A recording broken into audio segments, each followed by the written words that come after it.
Thưa quý vị, thành phố Hà Nội quyết định đóng cửa tất cả quán ăn, đường phố, trà đá, vỉa hè, cà phê và tạm thời dừng việc mở cửa các cơ sở di tích, đình chùa tôn giáo kể từ 0 giờ ngày 16 tháng 2 để đối phó với dịch Covid-19. Tuy nhiên, vẫn có một số chủ cơ sở phớt lờ các quy định này, ngang nhiên mở cửa đón khách và không thực hiện các quy định phòng dịch theo yêu cầu của cơ quan y tế.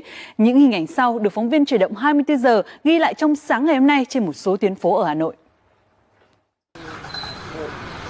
Theo quy định của Ủy ban nhân dân thành phố Hà Nội thì bắt đầu từ 0 giờ ngày 16 tháng 2, tất cả những cái quán cà phê, trà đá vỉa hè, các cái hàng ăn vỉa hè thì đều phải đóng cửa để đảm bảo các cái điều kiện phòng chống dịch bệnh.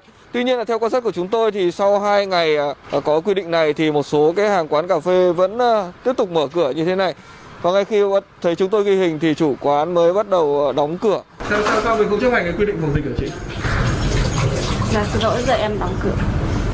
Một số hàng quán thì ngụy trang theo hình thức là treo biển chỉ bán mang về, thế nhưng mà bên trong quán thì vẫn bán cho khách ngồi uống cà phê tại quán.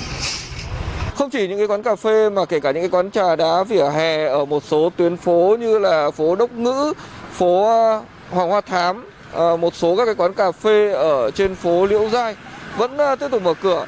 Thậm chí là những cái hàng ăn thì một số hàng ăn còn ngang nhiên bày bán ra ngay ngoài vỉa hè bất chấp những cái quy định phòng dịch của Ủy ban nhân dân thành phố Hà Nội. Bên cạnh một số ít các cái cơ sở kinh doanh vẫn chưa chấp hành nghiêm các cái chỉ đạo của Ủy ban nhân dân thành phố Hà Nội về cái việc tạm đóng cửa để đề phòng dịch bệnh thì phần lớn các cái cửa hàng cà phê hay là các quán ăn nhanh ở vỉa hè, một số các quán trà đá vỉa hè thì cũng đã nghiêm chỉnh chấp hành cái chủ trương là tạm đóng cửa. Như quý vị có thể thấy ở đây thì là một cái dãy cửa hàng bán cà phê ở trên phố Vệ Hồ thuộc quận Tây Hồ, Hà Nội thì tất cả đều đã đóng cửa như thế này. Theo thống kê của Trung tâm Kiểm soát Bệnh tật thành phố Hà Nội thì tính đến chiều ngày hôm qua đã có tới hơn 1.500 trường hợp người dân trở về Hà Nội từ vùng dịch. Không những thế thì còn có hàng chục nghìn người khác trở về Hà Nội sau kỳ nghỉ Tết từ các cái địa phương khác nhau.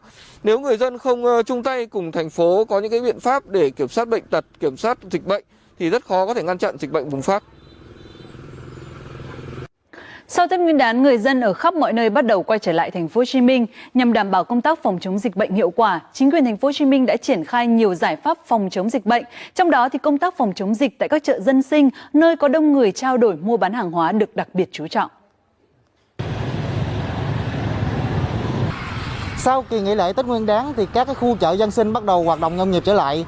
Các cái chốt tại khu vực đầu chợ đã được chính quyền địa phương thành lập nhằm để kiểm soát tốt cái công tác phòng chống dịch trong giai đoạn này.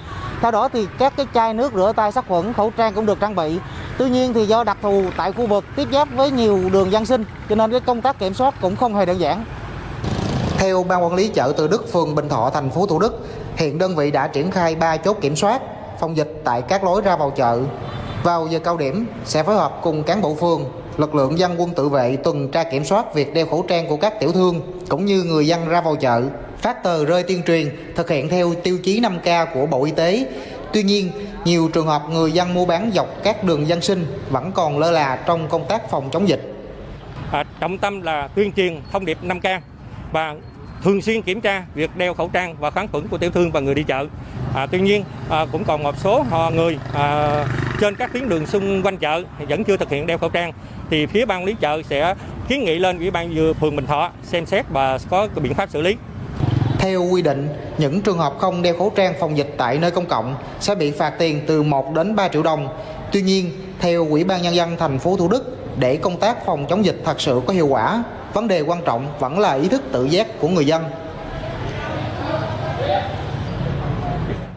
Cục Quản lý Dược Bộ Y tế vừa chấp thuận cho công ty trách nhiệm hữu hạn AstraZeneca Việt Nam nhập khẩu vaccine ngừa COVID-19 AstraZeneca vào ngày 23 tháng 2 với số lượng là 204.000 liều. Đây là lô vaccine ngừa COVID-19 đầu tiên được phê duyệt nhập khẩu có điều kiện vào Việt Nam, sẽ được sử dụng cho nhu cầu cấp bách trong phòng chống dịch. Lô vaccine này nằm trong tổng số 35 tới 38 triệu liều mà Việt Nam mua và được nhận tới đây.